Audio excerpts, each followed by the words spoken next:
Welcome to Got Grass, conversations with the legends and leaders of bluegrass. You've enjoyed live bluegrass at Guitar Town CT concerts in Hampton, Connecticut since 2008. From Tony Rice, Rouse Stanley, and Doyle Lawson to Tim O'Brien, Sierra Hall, and Billy Strings. Now you can go behind the scenes as we chat with your favorite bluegrass stars. I'm your podcast host, Chris Worth.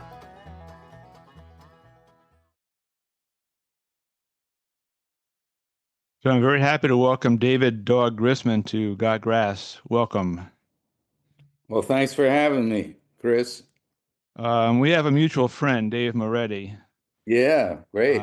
Dave runs this Aspen Design studio, and I know he designed your website, which is wonderful, and he designed mine. Well, he designs all the graphics for our projects. He didn't really design the website. Okay, fair enough. Credit to Reed Robbins, but we call Dave FM, Fast Man. Fast Man. Yeah, because he does great work, but he does it fast. Yeah. Well, I asked him about a year and a half ago about getting you on the podcast, and his response was maybe from you, well, after a year and 50 episodes, if you're still doing it, maybe he'll do it. So here we are. Okay. Here we are. Thanks for coming on. All right. You're welcome. Thank you. I wanted to put in a little plug for your website, acousticdisc.com, which it's a rabbit hole. Once you get in there, you're going to be in there for hours like I was. It's just fabulous. It's a great place to go, learn stuff, hear music, buy music. So I want people to check it out, acousticdisc.com. It's a very easy website to get around. It's full of information and great stuff. So I appreciate that. Actually, today we just inaugurated a new feature of a weekly special. Every week there's going to be 20% off a different project. So nice. You can find that. So you're making money on the website and also providing a great service to the music world of keeping all this music, putting it out, all these tapes and things you have. That's pretty cool. You can do both. Yeah, we're not it's a great thing for me, especially at this point. And the digital domain, allows me to stay in the record business without having to manufacture anything, just one. Right. So that's I've tripled my record producing output in the past 5 years. So for someone like you with a lot of interest in projects going on, what's a perfect day off like if it even exists in your world? Well, my wife Tracy and I recently took a day off. I mean, we're both busy beavers. She's an artist, and we both, operate acoustic disc, but we keep busy. But we had an anniversary recently. We drove down to a Lake Crescent and just hung out. We jumped in the lake and had a nice dinner. It's good to have. I mean, my attitude is I try to take a vacation at least once a day for some amount of time. I mean, I work on a lot of projects, but I also, take breaks. Yeah, well, that's good to hear. I talked to a lot of musicians on this podcast, and many of them say, actually, I talked to one was funny. It was Kyle Tuttle, who's the banjo player for Molly Tuttle.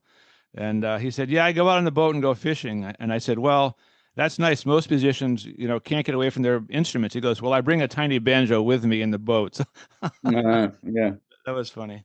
Yeah, my wife has a boat. She, I enjoy what I do, so it's like there's nothing to really escape from.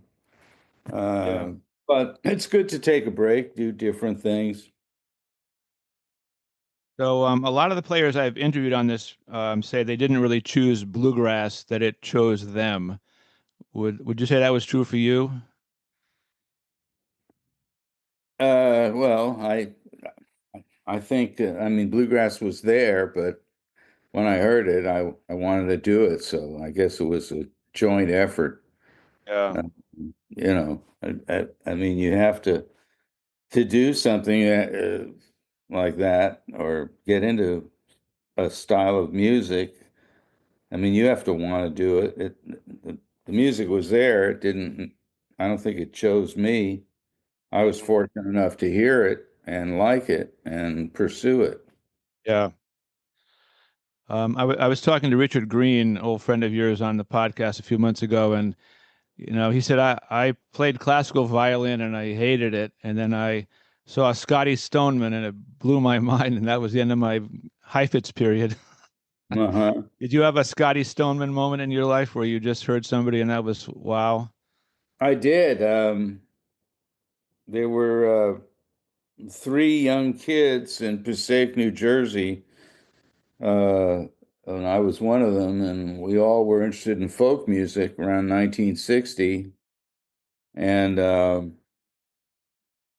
one of the three, Jack Scott, we lived just outside New York City, came home with he had heard about this style of music called bluegrass, and he came home one day with a record called Mountain Music Bluegrass Style. It was produced by Mike Seeger for Folkways, and he called Fred Weiss and myself up and said, "You got to come hear this." And he already had picked out the track he wanted to play, which was not the first tune on the album. It was White House Blues by Earl Taylor and the Mm. Stone Mountain Boys, with a banjo player named Walter Hensley playing the banjo. And then that needle dropped on that record that changed my life. So, Yeah, yeah.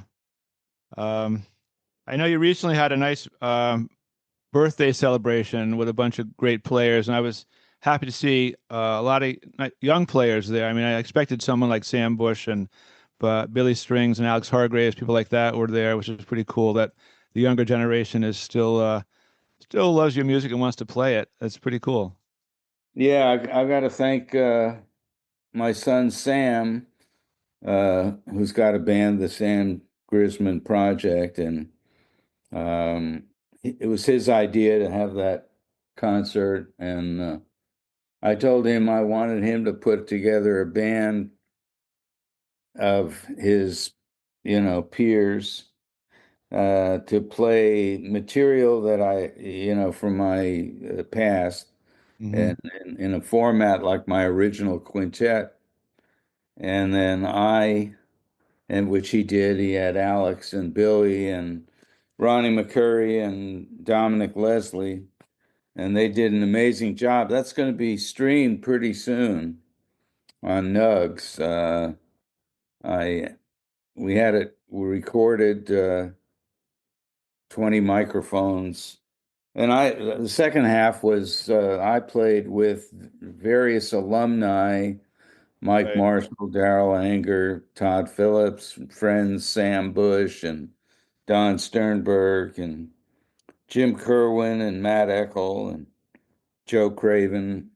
Uh, the last four songs, there were a lot of special guests. There were 29 musicians played the last four songs, Yeah. I mostly played new material that nobody ever heard before with the old guys, and Sam played the old material with the young guys, so it was kind of a cool thing. Yeah. Actually, your son Sam played here at Guitar Town back in I think 2016. He was in Brian Sutton's band Oh, with okay, yeah, Casey Campbell and Mike Barnett on fiddle. yeah. Yeah, it Hmm. was pretty cool. So I know you're always I've been researching you and your podcast interviews. I know you're always asked about the quintet and Tony Rice and all that great stuff, but I assume you like talking just as much about your current projects and Yeah, that's actually, I like talking about that more because it's current. yeah. So I know you've got a huge tape library that you're trying to all get digitalized and put out for people to listen to. Is there anything special that you're working on right now that you're kind of happy or excited about? I mean, I know you like all of it, but any project that's especially Well, interesting we right now? just released a project called Jammin' with Jesse that I did 4 sessions in 2014 with one of my heroes, Jesse McReynolds, Mm-hmm. and Sam Grisman was on that as well as Noam Pikelny on banjo, and Del McCoury was on there, and Jimmy Buchanan, who was an alumni of both my band and Jim and Jesse. He was in the classic Jim and Jesse 1963 band, and Steve Thomas, uh, one of Jesse's proteges, played guitar as well. And Right. I know him. Yeah. that's you know, took a while to put that together, but really happy with the results. That's our latest one. And just backtracking a little because the month before that, I found some tapes from about 60 years ago of Frank Wakefield playing the mandolin with me backing him up on guitar. And it's actually made in 1963 and 64. And we just put out about 38 tracks from those tapes. I hadn't heard it in 50 years, and I was surprised at how good it sounded. Yeah. And right now, I'm working on always working on several projects. I'm working on a project by a great mandolin, tenor, banjo, guitar virtuoso named Giovanni Vicari, who was an Italian American who started making records in 1928 in New York City. And I was contacted by his son Nino about almost a year ago about putting his dad's music out. It's really fantastic playing. It's really as good as mandolin playing gets in the authentic Italian style. And he made, I've got about 140 tracks that I've been going through, and Yeah. I've got it down to the first volume of the 22 tracks. I was working on a bit of that today. I've also uh, working on a project that I started. It was just kind of I was testing out microphones for an album that I made with Tommy Emmanuel, a great guitarist, Mm. and I collect mandolins and vintage instruments, and have a lot of what they call oddball instruments. And I had recorded a bunch of them the day before Tommy showed up.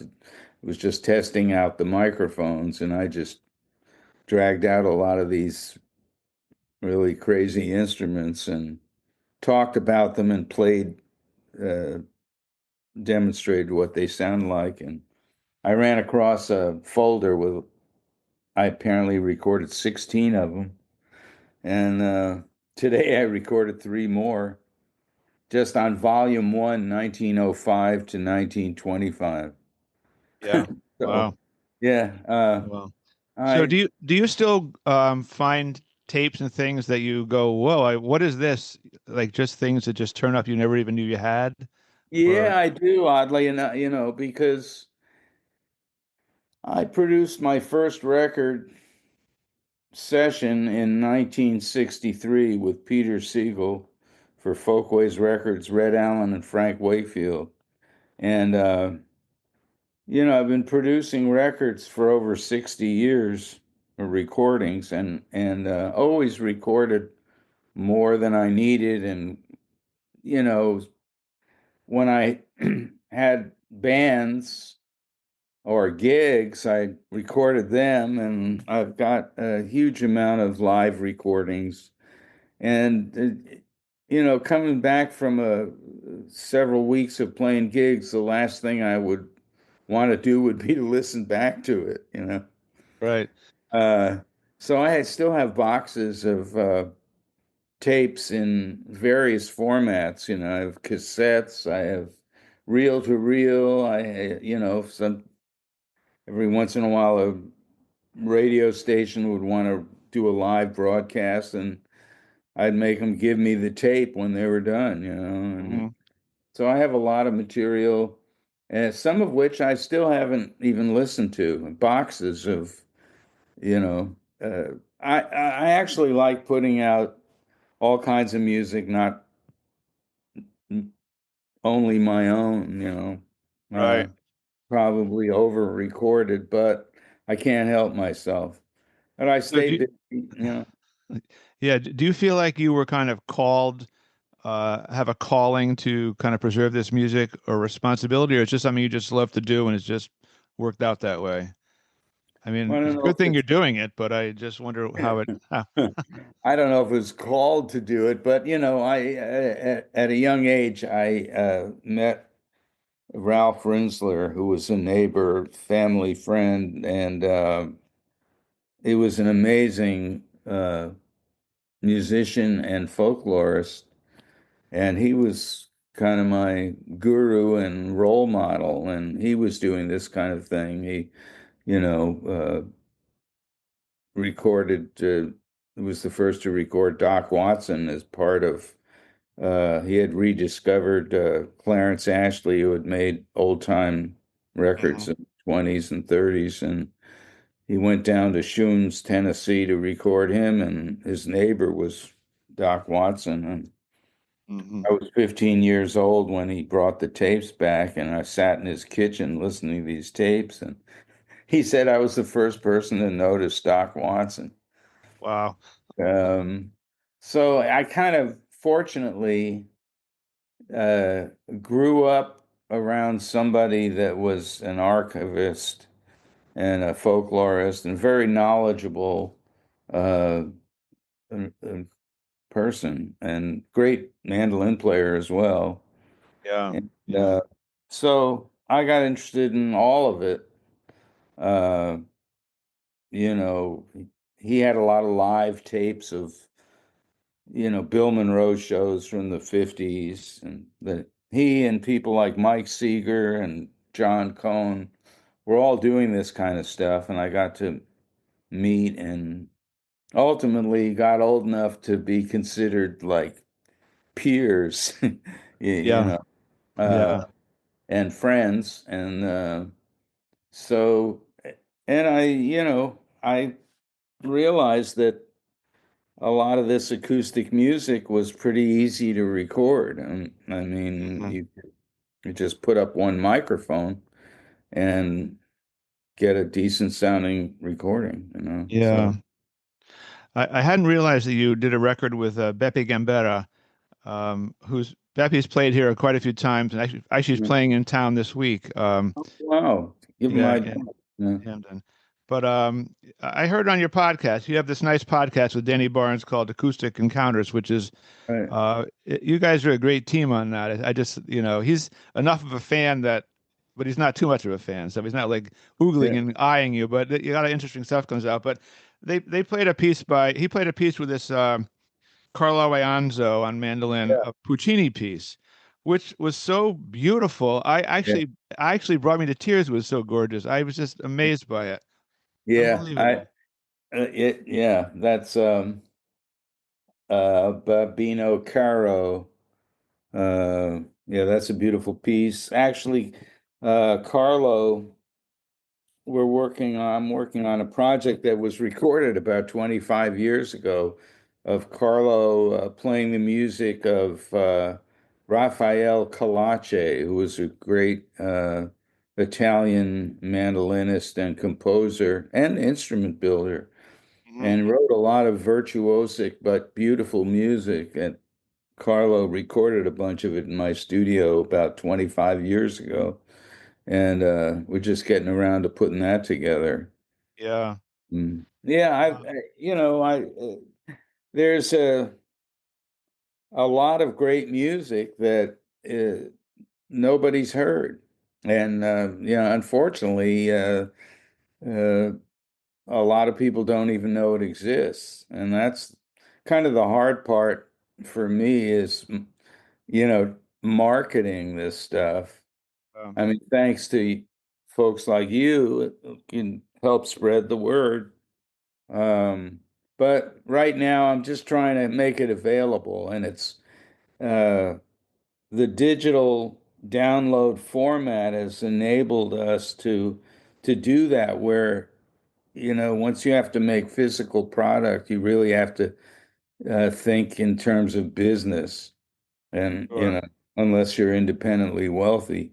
Um, but this is kind of affordable. We have certain projects that sell really well. Um, Yeah. Tony Rice and Jerry Garcia projects. And so I'm not really concerned with putting together volumes of Giovanni Vicari because it's great music and it needs to be preserved. I don't know if it's a calling. It's my interest. It's something I can do, and I'm in a kind of unique position to be able to do that. Yeah. I know Beppe does a lot of in Italy. He sings and plays these beautiful old Italian songs in his like only he can. Yeah. It's fascinating and fabulous. I was doing some research on this podcast, and I kind of reconnected with the jazz that I grew up listening to with my mom, which was Benny Goodman, Tenny Wilson, Tommy Dorsey, all that stuff, and Eddie Lang was somebody I'd heard of, and I came across this recording of Eddie Lang playing a song, a solo piece called "April Kisses," Yeah. in which he plays the melody with his thumb on the lower strings or a pick, and the strumming on the upper strings reminded me of Maybelle Carter's style. It was. Yeah. I was Well, wondering, maybe, do you think she ever heard of him or heard him, or just was coincidence that they played the I, same? I bet you she did. Eddie Lang was also Bing Crosby's accompanist and Uh-huh. made a lot of, was a studio musician in the mid to late 20s, early 30s. And actually, April Kisses, we did an arrangement of that on Traversata, the album with Beppe and Carlo. In fact, Hmm. I believe that's on the podcast. Yeah. Uh, or, but another reason you might make that connection between Maybelle Carter and Eddie Lang is they both played Gibson L5s Ah, right. from that period, and that sonority is very similar. So that might be subconsciously making that connection, the tone. Right. Yeah, just beautiful, amazing guitar playing. I mean, everyone talks about Django Reinhardt, and rightly so, but Eddie Lang was just Well, phenomenal. have you ever heard the recordings he made with Joe Venuti? Some of them, yeah. Well, I was that's kind of where Yeah. it was leading me to all these places that I knew all these people, but I haven't listened to that music in a long, long time. But Yeah. yeah, yeah, Well, amazing. Stephane Grappelli told me that, when he met Django, they were both in a large orchestra playing in a hotel ballroom. And when they take a break in between sets, he'd say they would fool around at imitating Eddie Lang and Joe Venuti, Mhm. which were earlier than Django and Stephane. Right, right. Well, That those was, are pretty yeah. good role models. Yeah. No, those guys were pioneers of string jazz.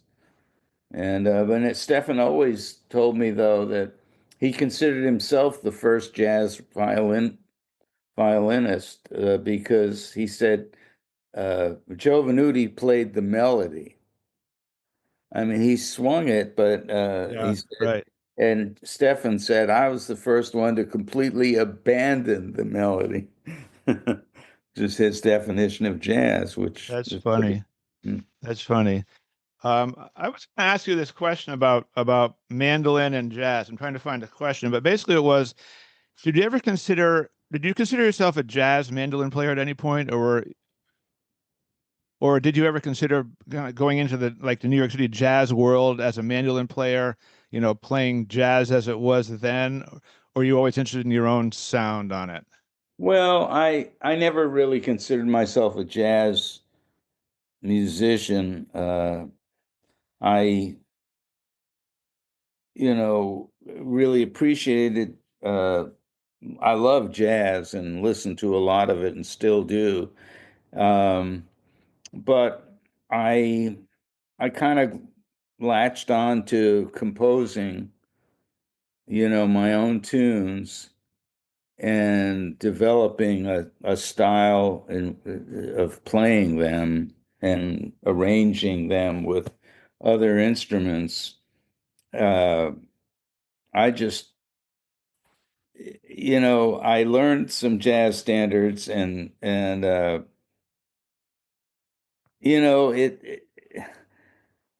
like I couldn't make the mandolin sound like Charlie Parker playing a Charlie Parker tune Yeah, or Ben Webster playing a Duke Ellington tune or to me those are real jazz voices. Now of course people like Jethro Burns and Tiny Moore, hmm, uh they were the real jazz mandolin players because they learned a lot of that vocabulary. And even people like Vassar Clemens and Tony Rice, uh, you could call it all, it depends on the definition. The term jazz is so, covers so much, and right, same with bluegrass, and it keeps, but what I think of jazz, and the thing about jazz, I guess I could consider myself a jazz player because they're all individuals. hmm, They're totally different. Uh, at least the the masters, the originators. Everyone from Louis Armstrong to Clifford Brown, the Thelonious Monk, Bill Evans. I mean, they all had their own thing, and they're all pretty recognizable. I mean, you hear Benny Goodman, it's Benny Goodman. You hear Teddy Wilson, that's not right. Bill Evans, and that's the way country music was when it started. There was the Carter family, there was Uncle Dave Macon, there was Charlie Poole and the North Carolina Ramblers, Jimmy Rogers. They were all totally different. Oh. And as the business part of the music business seeped into the music, it just kind of destroyed everything and pulverized it into what we have today by and large, which doesn't interest me. It's funny you mentioned Clifford Brown because thinking of his trumpet style, he had that very rhythmical kind of almost staccato sometimes melody, which would lend itself in a way to an instrument like a guitar or mandolin because it wasn't these long flowing things. A lot of it was like that Well, kind but then you get a tune like do do da do do do do do do of ba ba do ba da do da Joy Spring, and yeah. that's a I real know. bear to play on the mandolin. I could never make that. I would think that would be tough. Yeah. So let's talk about your music a little bit. I'm personally not religious at all. My wife's family is Jewish. We actually had a Jewish wedding. I enjoy klezmer music and was curious about the influence of klezmer music on your music, specifically those various minor scales and modes with things like flatted seconds and stuff. Did that influence your melodies when you wrote all your dog music, that kind of stuff? Absolutely. It's in there, and well, I grew up, going to shul synagogue every Saturday, and I heard a lot of those melodies, and they stayed with me. And I it's all in there for sure. I've always Yeah. I the Django and Stephen classic minor swing.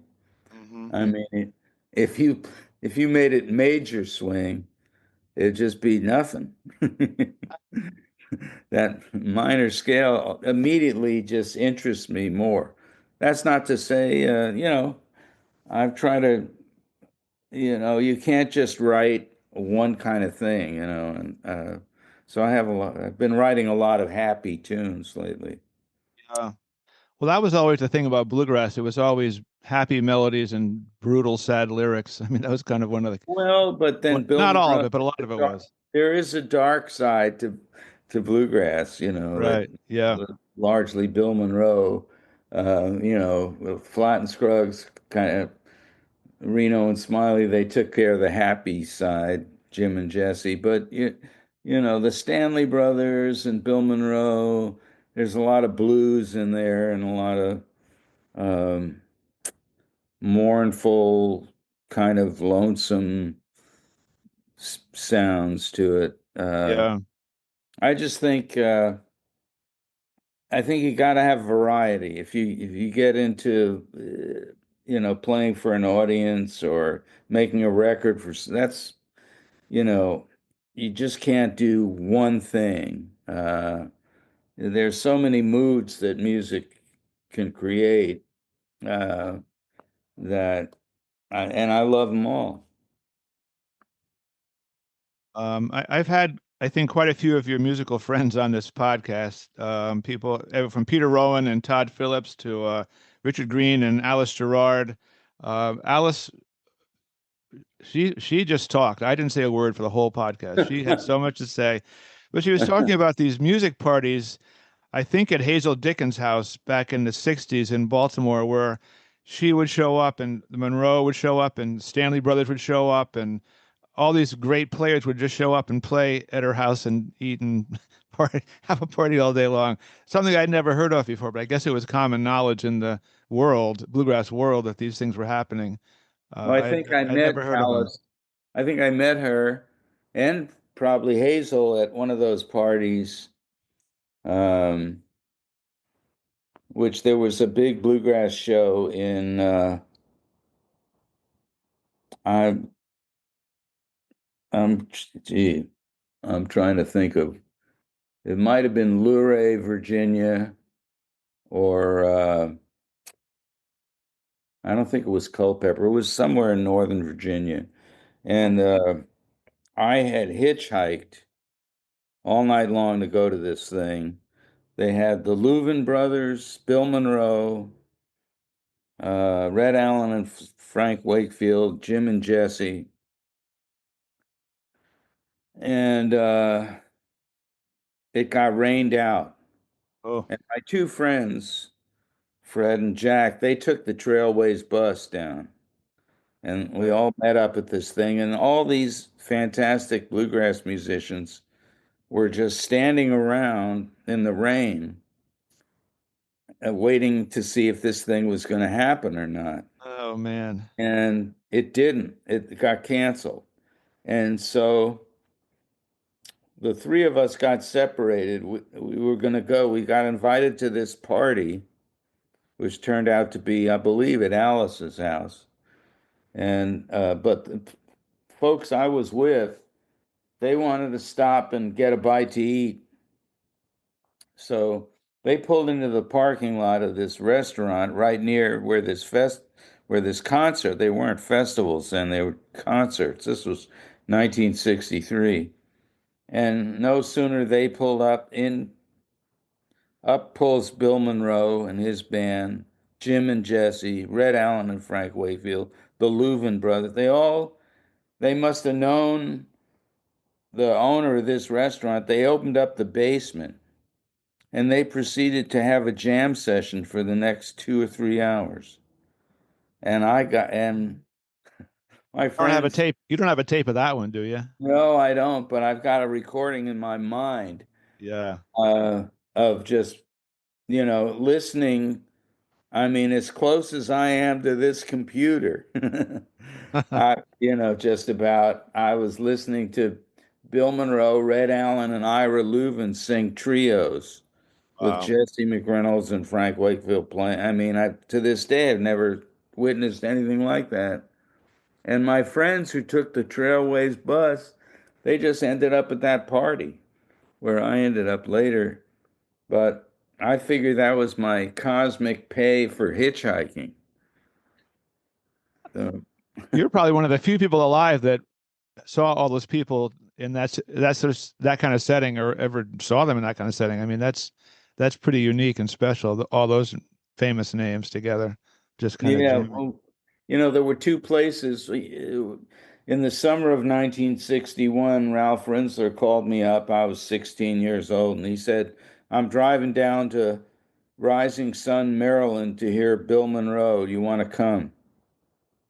And you bet your sweet Bippy I did. And so we went to this place called New River Ranch, and they had wooden benches and a stage, and they always had two bands, and the opening band had Frank Wakefield in it as their mandolin player. So I heard Frank Wakefield and Bill Monroe for the first time on the same day.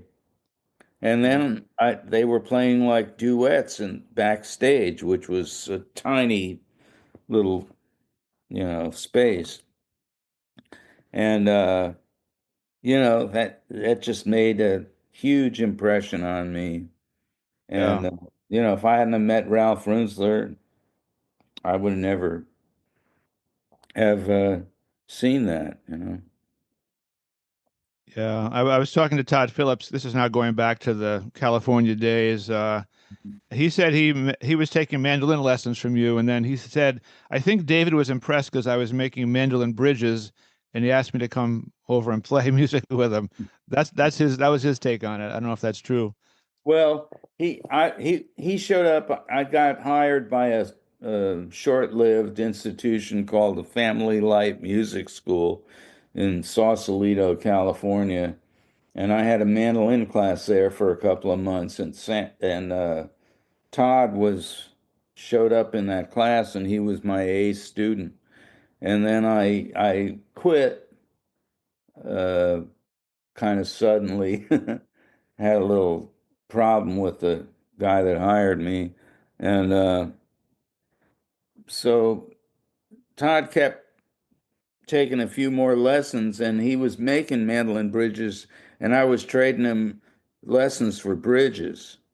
And then pretty soon he didn't need any more lessons, and I didn't need any more bridges. So I had been writing these tunes and had been in this band with Richard Green for a year called the Great American Music Band, which got the ball rolling on my composing. And so I had a repertoire of tunes by that time. And Richard had taken a job with Loggins and Messina and went to pop music, and I was left with a concept and a bunch of tunes that I had written. So I always liked the sound, going back to that first time I heard Bill Monroe and Frank Wakefield play duets. And then Yeah.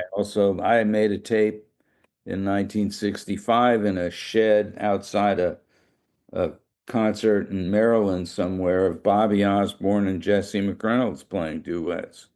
So I always liked the sound of two mandolins. Plus, I liked the idea of a mandolin rhythm playing behind a mandolin solo, which hadn't happened in bluegrass very much, or not it hadn't been institutionalized. Of course, Vivaldi really is the first guy I know of to write for concertos for two mandolins. Yeah, right. So Todd was talking about when Tony Rice came out to California to play with you. He said this is not really a quote, but he said we'd stay up all night listening to jazz, have dinner at 2 in the morning, then we'd rehearse your music during the day. We didn't even really know what we were heading for or what our goal was. He said we just played, listened, slept, and played all the time. Well, he didn't know what his goal was. I knew what You mine knew. was. He didn't know, but you knew. He was just an unsuspecting kid. He had another quote too. This is kind of a quote. He said, "We sculpted the music out of ignorance, really, and then when Tony arrived, we had to figure it out all over again." Well, I don't know. That He was, was ignorant, but that was funny. I don't know. It's just, I guess no. that's the way he saw it. But Yeah, no, he was pretty young and I was a little older. Right. Right. So, this is a question hadn't asked people, but I'm always curious about this. Tony came to California. He was married to his first wife, Kate, at the time, right? Back Right. in those days. And you never really hear much about the women behind all these musicians then or ever. I mean, were they involved or even around during all this crazy times, or were they like were you married at the time too? Well, I was living with a lady named Janice Bain. Okay, yeah. Uh, we never got married, but you know, I mean, it sounds like the guys were out all night long listening to music and then playing all day. So what were the well, they were at my house. Tony moved into my house. I met him at a Bill Keith recording session for Bill Keith's first album, uh, where he hired both me and Tony. And I had a tape of the Great American Music Band that I played for. Uh, Tony was interested in what I was doing, and I had never met him or heard him play. And uh, I played him this tape, and I can't, it's kind of X-rated what he said. He said he'd give his left something to play that music.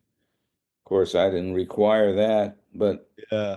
and then he invited me to go back to Kentucky with him and teach him these tunes. He was really smitten with these tunes that I'd written, which I did. Spent about 3 days there and showing him these tunes, and he was playing with J.D. Crowe and Ricky Skaggs in the Sheraton Inn I in lost. Lexington. There we are. You're back again. Yeah, he was playing at the Sheraton Inn with J.D. Crowe in the New South with Ricky Skaggs and Bobby Sloan. I don't think Jerry Douglas had joined the band by then, but Hmm. uh, I went back to California. He kept calling me and saying, "When's the gig?" I said, what gig?" And finally, they were going to go to Japan, and they had a gig in San Francisco, place called Paul's Saloon, which was the Bluegrass club in San Francisco. And I said, "Well, why don't you come out early?" And I've got these young guys. By that time, Todd Phillips brought over Darol Anger and the bass player who had played in the Great American Music Band, Joe Carroll. Hmm. He, they just liked playing my tunes. And Darol had transcribed a lot of Richard Green solos because they had been fans of that band, the Great American Music Band. And so he came prepared, and we, we kind of would get together a lot and play. And I told Tony about these guys, and I told him I had another mandolin player, and he told me I didn't need another mandolin player. But Uh, I had one, and I said, "Why don't you come out a few days early and we'll do some playing?" And which he did. And then he went off to Japan, and a few days after that, I got a call at 3 in the morning from Tony Rice telling me he just quit J.D. Crowe and was going to move to California to play my music. So I guess I had to get with the program. He moved into my basement with yeah. Kate, and they lived there for about 3 months and finally got their own place. Right. But you know, I my wife Tracy was more involved in the music than any of, I've been married a few times, and uh, I think I don't I don't think Kate was, we were doing our thing and they were doing theirs, I guess. Yeah. I was listening on your podcast to the new Smoky Grass Boys. All right. I just love the podcast you and Danny do. There's so much I could have Oh, spent days on that. oh, And great. It was a recording of New Camptown Races, the Frank Wakefield tune, with Yes. Tony, and I just thought to myself, if you don't think Tony was the best rhythm guitar player in the history of the world, just listen to that song. Uh, Unbelievable. I guess because it was recorded in a small room, maybe, and he was like right next to them. I don't know. It just was just Yeah, crazy you're playing. right. That's a tape that I didn't I didn't even remember. I still don't remember really making that tape. And apparently there were several, but I ran across this tape. It was I've got boxes of these tapes, and I have a great engineer, Neville Pearsall, that transfers them. I mean, I transfer some in my studio, but I don't have a really good quarter-inch machine. In any case, I stumbled across this white box. All it said on it was New Smoky Grass Boys, and nothing else. I had a band called the Smoky Grass Boys in San Francisco briefly in the winter of 1966 or 60, yeah, 66, and very early 67. And I thought maybe it was that, but it wasn't. And I immediately recognized Tony and uh, Todd. I couldn't quite know whether I thought it was Darol, but it might be Richard Green. I didn't remember who the banjo player was at all. And I called Todd and Darol, and Darol remembered because the banjo player, Robert Bolin, uh, or Bowden, yeah, uh, he had played on Darol's recording of Ride the Wild Turkey on his first solo album. Mm. And so but it was an amazing tape and recorded in the living room. There's another release called the Gasoline Brothers that has another living room session with a banjo player named Steve Arkin, Hmm. who is a kind of a real good friend of mine. Is from Brooklyn, and he played with Bill Monroe in the summer of '65. He kind of was a Keith style player, and actually Bill Keith is on the rest of that uh, Gasoline Brothers album. Hmm. But Yeah. yeah, we made a lot of tapes. Tony liked to make tapes, and I think it was probably made on his machine. But yeah, I occasionally stumble on tapes that I have that I don't even remember making. I was talking to Peter Rowan. He remembers all these names, people I'd never heard of, like Porter Church and Billy Baker and Oh uh, yeah. Rule Yarborough and Maine Uh-huh. Smith. I don't know. He knew all these names from I guess people that he was influenced by or in the old bluegrass country days back in the '60s. But he mentioned a trip that was taken by Jerry Garcia and Sandy Rothman through the South studying bluegrass, and he said they ran into you at a festival in Pennsylvania.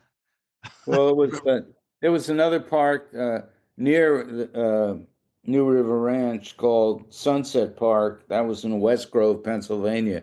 They were really close to each other, those parks. And in the summer on Sundays, they would have bluegrass shows. Uh, And so, yeah, Jerry was on this pilgrimage with Sandy Rothman uh, to hear bluegrass. I think he auditioned for Bill Monroe mm, uh, at Bill had a place called the Brown County Jamboree.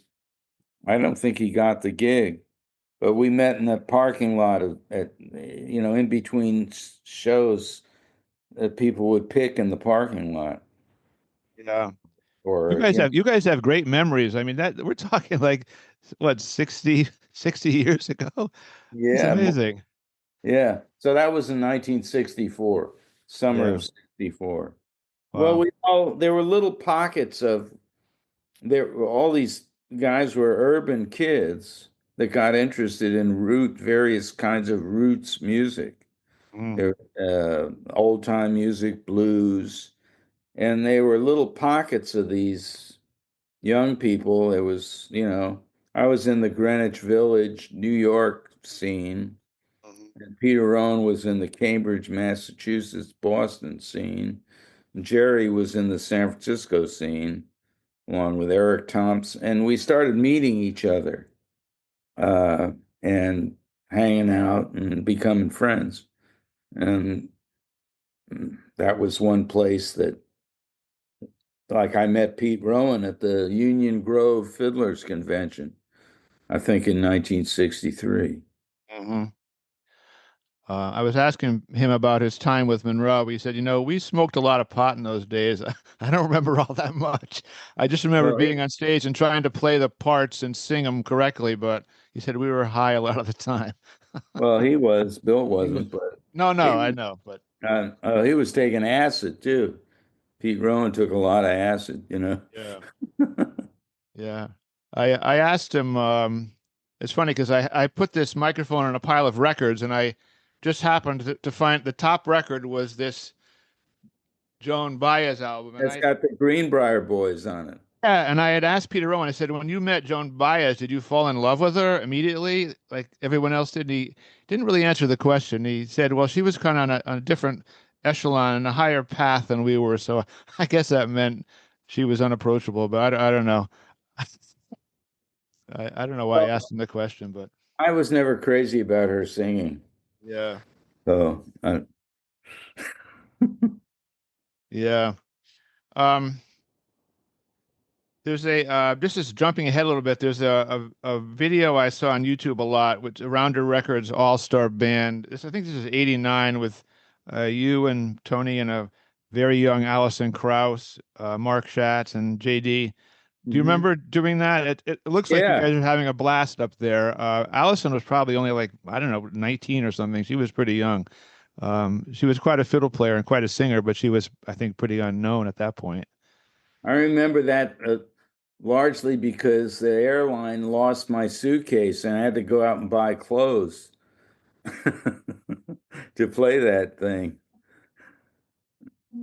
That's funny. That's funny. We had a we did a benefit when I think it was 2014 when the news came out that Tony was pretty much broke. We had a benefit concert here and a bunch of people came and played. One of whom was Jesse Brock, and he arrived with no jacket. And so we went to the thrift store and bought him Oh, a plaid blazer, which he fit perfectly, and he played the whole thing with that. But that was funny. mm. Um, so do you or did you teach mandolin at any point? I know you taught back in the day, but like during your life since then? I helped run and founded a thing called the Mandolin Symposium that went for 12 years in California. Yeah, that's how I gave Andy Statman his first mandolin lesson Wow. when in around 1960, let's see, seven, he was 15. That's 60 years ago. So it would be, yeah, 65. Uh, You taught yeah, him well.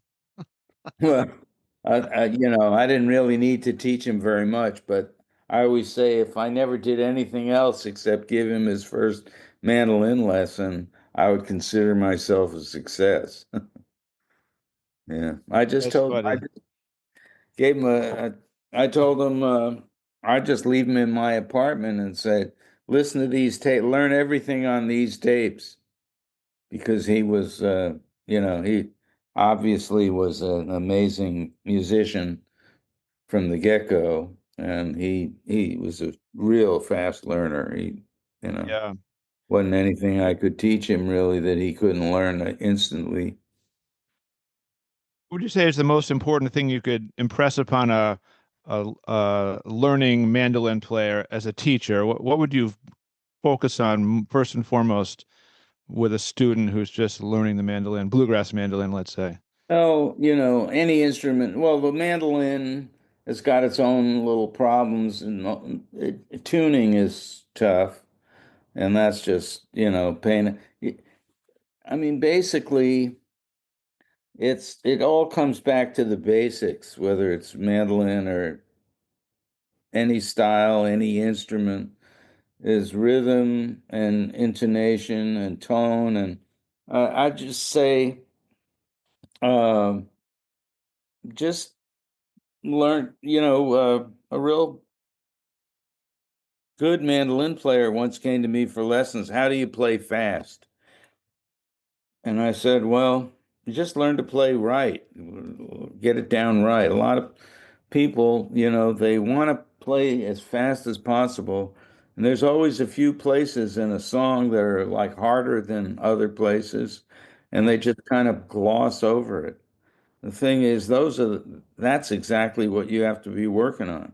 You got to be able to observe your own problems and correct them. And you just have to be able to be self-critical. Like I used to try to play along with bluegrass records, as particularly Flat and Scruggs records, because they were kind of didn't have that much mandolin on them.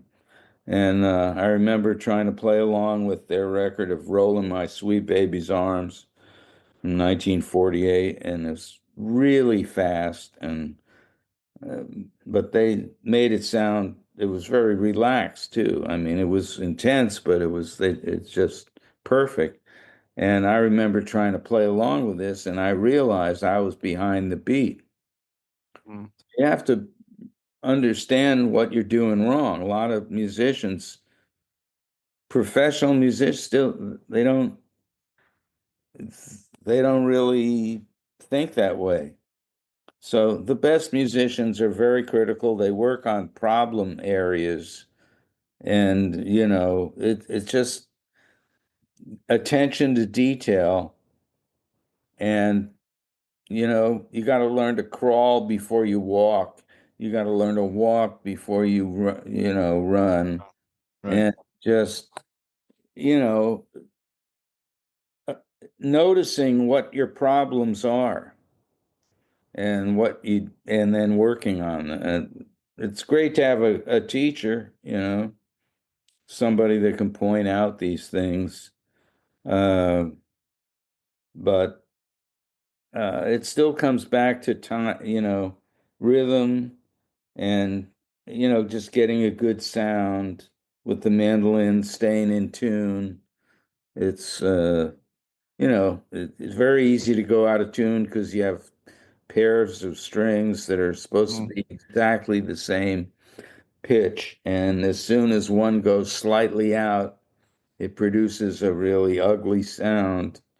Uh, and when it's slightly out, just noticing those things. A lot of players just don't take the time to notice what's wrong. I mean, it's it's kind of a problem because I have a very critical mind. I just pretty much can find something wrong with anything,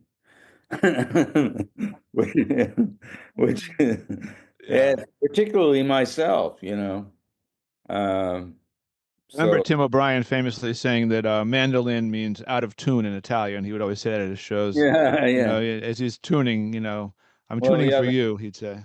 they also say that mandolin players spend half their life tuning and the other half being out of tune, so Right. yeah, it's Right. a dilemma, but that's particularly the mandolin. I mean, there's some instruments that you don't have to tune. I mean, like the vibes or a piano. Well, you get a piano tuner, but a lot of instruments are it's fixed.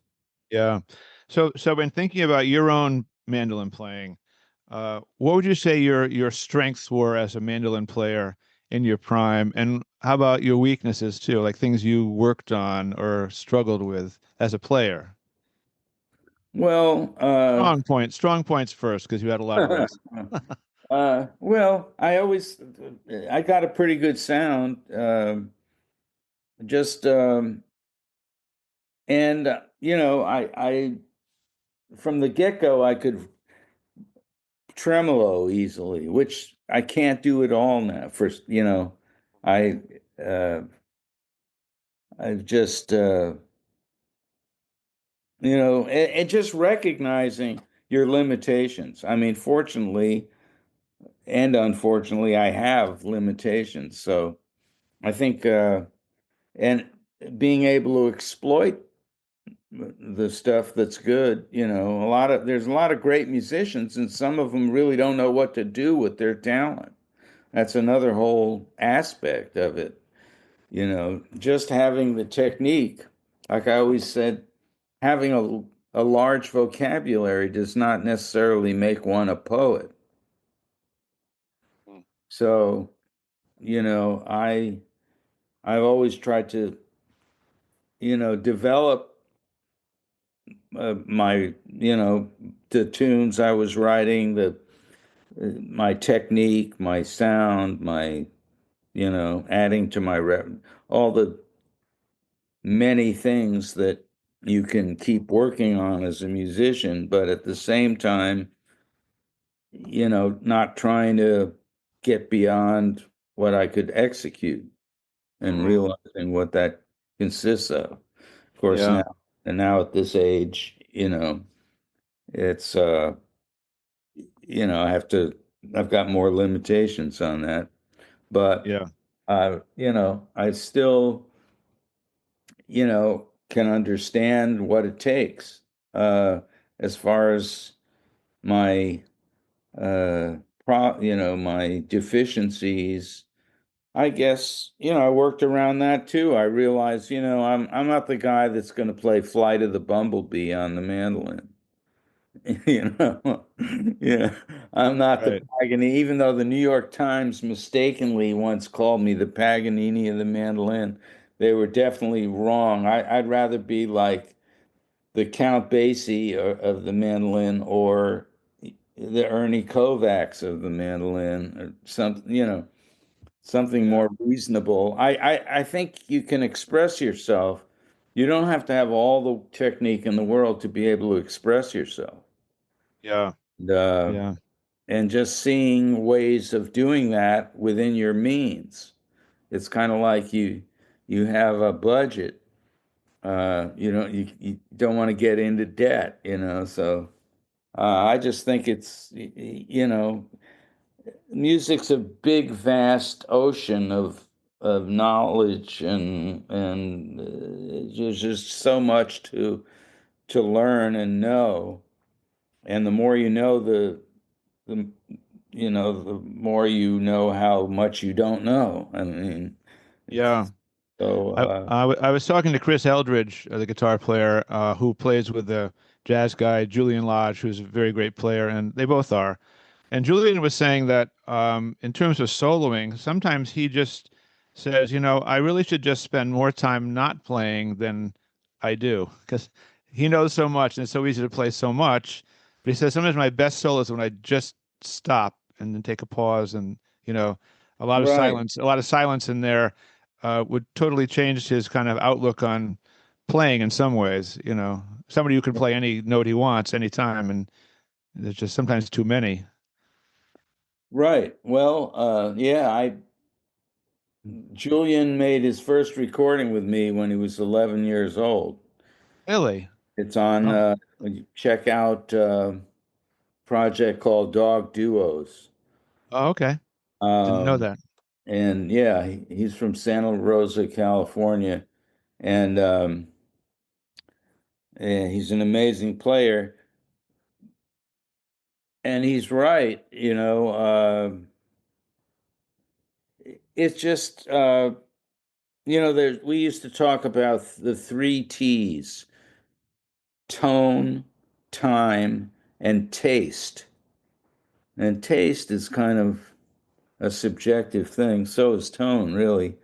Um, but often, and it's been a goal of mine to say more with less. The other thing about tone is you can't really perceive tone when you're playing a lot of notes. They go by too fast. You can't really hear the sound, you're not really hearing the you play one note and it ring in the right place. Sometimes that's just way more important than playing a lot of notes. Yeah. And we all do it. I mean, um, but that's where taste comes in. I think a lot of players, what you, I mean, to me, the ultimate thing is expression and trying to express something, whatever it might be, rather than, and I think a lot of musicians sometimes they're expressing what they are expressing is look at what I can do, Mm. not like this is supposed to make you cry or laugh or get angry or go to Yeah. sleep. I mean, there should be some kind of reason for what you're playing. Yeah. So, I had the great Larry Sparks on once, and he was talking about soloing on guitar, and he said, when I solo, I'm trying to play the lyric, really the mood of the lyric, the emotion of the lyric. That's what I'm trying to play in my solo. right, I'm not trying to show off or play all the notes I know. I'm just trying to play the lyric in the song. right. I thought that was kind of a nice way of looking at it. Yeah, no, that's exactly right. I've heard a lot of jazz musicians say that. And that's important if you're playing a song, what's that song about? You Hmm. know, I mean, one of my favorite recordings that I participated in was uh, with Doc Watson singing "Summertime," Hmm. and we just did one take in my studio after dinner, and I mean, he's just it's a great performance, Yeah. and it's all in his singing. Red Allen always used to tell me, you play what I'm singing. Mm. And they used to have a sign in the Decca record studio, play the melody. And the melody, I think a lot of folks just don't really learn the melody. And bluegrass is deceptively simple melodies, but if you get down and really learn those melodies, they may all have the same chord progressions, but they're different, you know, melodies. A lot of folks just gloss over the details of that. Yeah. And then it carries over into their playing. I mean, that's how you can tell the difference between one song and the next. If you analyze it, there are a lot of bluegrass songs or folk songs that have the same chords, almost the same melodies or similar melodies, but they're different. And that's where you have to figure that out. Yeah. You've played with a lot of people over your career, probably everyone that you wanted to. Anybody in music history that you would have liked to have played with and sat down on the couch with and played some tunes with, even going back in time. I know you've played with most of the bluegrass people over your career, but how about just if you had to pick one or two people that you would like to sit down? Somebody said Bach. I said, Oh, well, that would be fun, but any? well, here's the thing. I used to keep lists of people that I wanted to play with. And after decades of getting to do it and not getting to do it, whatever, playing with a lot of great people, and I realized it's also about who wants to play with me. Hmm. Fair enough. Fair you enough. know, uh, because and just like I used to have a file called concepts, and I think of ideas for records or projects or bands or whatever. And then after a long time, I came to realize that the only concept that's worth having is one that you can pull off. Mhm. And some of the concepts I was able to pull off, and others never happened. And so, but sure, I'd love to play with all kinds of music. I always wanted to play with Slam Stewart, Mm. great bass player who hummed along with while bowing the bass. But I just probably just wanted to hear Slams, and I did actually get to hear Slam Stewart, and I called him up once in Binghamton, New York. But sometimes uh, I got to play with a lot of my heroes, Stephane Grappelli and Earl Scruggs and Bill Monroe Mhm. and Ralph Stanley and Mac Wise. I got to play with a lot of the bluegrass greats and some jazz greats, Ray Brown and Niels Pedersen and George Shearing. But I don't know how much I contributed to, it's a back and it's a chemistry thing too, and part of it is, do they want to play with me? Unknown caller. Whoops. I better, I thought I, what? We're back on again. Well, I'd be It's funny scared. because you mentioned Ray Brown, and I have to say that my favorite group, I think, of all time was the Peterson Trio with Ray Brown, Ed Thigpen, and Oscar. To me, that is the most swinging group that ever existed. In my Yeah. personal, I just always loved Oscar Peterson anyway, but I love Ray Brown and Ed Thigpen as a group. Amazing. Yeah. Well, that's exactly right. And, bass players, I've always, I would buy records based on who was playing the bass. And but there's I'd love to play with a lot of musicians, but I'm a good listener too. I like to listen to. Hmm. I got to hear Bill Evans. I got to hear Charles Mingus. I got to hear the Stanley Brothers. I got to hear Flatt and Scruggs. And I was happy to just be sitting there listening to it. Um, So I don't really need to insert myself into anything. Um, But, if like I met Frank Vignola, he called me up and wanted me to play on his record. And I love playing with him. I didn't know who he was at the time, but, he wanted to, it's a two-way street. mm, yeah.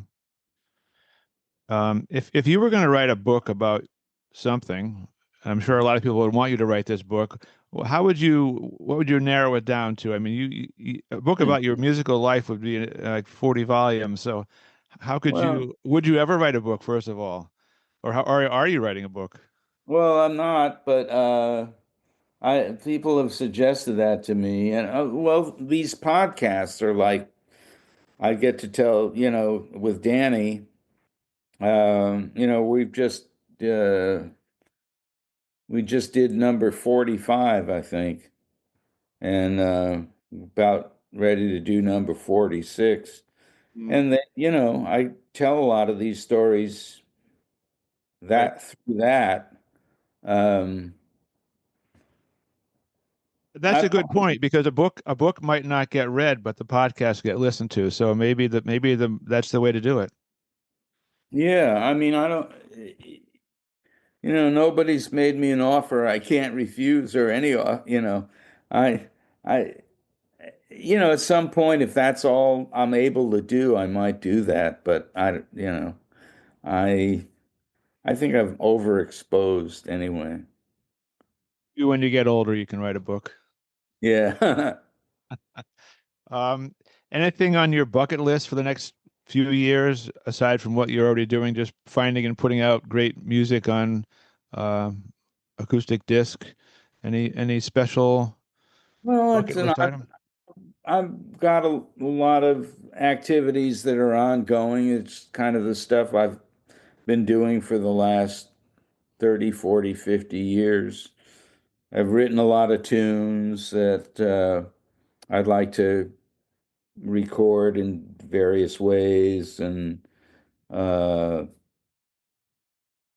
keep cranking out projects. I keep, I've got a few more that I think are important that should come out. I have a tape that I recorded in Ralph Rinsler's apartment in, I think it was May of 1966, of Bill Monroe and the Bluegrass Boys. Pete Wernick had a radio show at Columbia University, and I was the engineer, and he interviewed Bill and the whole band, and they played 13 songs. And I think it's a really important document, and I've been wanting to put that out for a long time. The stumbling block to a lot of this stuff is just making a deal Mm. to put something out, because I'm not a bootlegger, so Right. that's one that we haven't reeled in yet. But That'd be a great one. it's a great tape, and there's nothing like it. Yeah, Pete was just on my show too a few weeks ago talking about those days and the radio show and stuff. He didn't mention that specific thing, but sounds like that's a real find to get out there. Yeah. Yeah, Yeah. yeah. Um, Anyhow, I still play and work on tunes. My wife Tracy is uh she's playing a lot of bass these days and guitar. And during the Mhm. COVID, she learned a lot of my tunes note for note. And I get together about once a week with Danny Barnes. We play in the living room. I like working on music. Yeah. I was never that big on, being on a stage. I mean, I like sharing it with people, and I like playing nice concert halls, but the traveling and just, you know, getting shut down for 2 years when the pandemic, and then coincidentally, Tracy and I took over the operation of Acoustic Disc, and uh, just made me realize that a lot of that touring time was kind of a lot of wasted energy. Yeah. Sitting in airports, renting cars, checking into hotels, you know, taking care of 70-year-old babies, 50-year-old babies. Yeah. Yeah. Well, it seems like Danny Barnes is a good person to be hanging around with. I mean, he's just a great musician. It seems like I don't know him personally, but he seems like a nice foil for you and a nice guy. Just a good vibe there. So, You got to do a podcast with him. well, I'd love to. Yeah. I'd love to. If you want, I put you in touch with him. Yeah, I would appreciate that. I'd love to have him on. But like I said, you were one of the first people I ever thought about doing when I first started. This is episode 54, so you're right up You're, there. But you're it took ahead a of while. me. It took a while to get you on, but I'm very glad you came on. I really appreciate it. I've enjoyed the chat, and um, I just wish you luck with everything. And I tried to get you to come play at Guitar Town a few times through your agent and manager, but it just never worked out for whatever reason. Kind of a too Oh, bad. I would have you were enjoyed a it, but promoter? yeah, I've had this Guitar Town CT concert series in Connecticut Oh, since 2008, and Tony Rice played here 4 times. A lot of people have played here, Ralph Stanley and different people. And I always wanted to get you to come play, but for some reason, I don't know, it just never seemed to work out. So well, I'm sorry my about that. my loss, yeah, but Well, whatever. it's great to meet you, Chris, and good luck with the podcast. And uh, I hope, thanks for promoting Acoustic Disc. Yeah, Um, like I said today, every week, if you get on our mailing list, or even if you don't, every week, there's a free track you can download called the Treat of the Week, and now there's a weekly special. So this week's uh, Treat of the Week is from Live at Grass Valley, the Rounder album band with Tony Rice, Vassar, Jerry Douglas, Bill Keith, and Mark Schatz, and myself. A great live recording. And the special of the week is Tiny Moore and Jethro Burns back to back with Ray Brown, Shelly Manne, and Eldon Shamblin on guitar. Wow. Record produced in 1979. Well, there you have it, folks. I'm going to be there listening. I don't know about the rest of the people in the world, but they should be. They should be. Well, I appreciate it. It's there. I always thought, I was a seeker. I heard about something, or and I sought it out. Like Jethro Burns told me. I asked him who the greatest mandolin player was. He said Dave Apollon. Within a year, I had all of Dave Apollon's records, and I had to find it. Yeah. So all you seekers out there, seek no more. Just go to acousticdisc.com. Well, that's a good way to end this podcast. Thank you. I hope they do. I appreciate talking to you, and best of luck with everything. And thanks again. Okay, you too, Chris. Take care. Okay. Yep. All right. Bye. I hope you enjoyed our podcast, and thanks for listening. Visit our website, guitartownct.com, for concert and podcast schedules, or just to send us a message. We'd love to hear from you.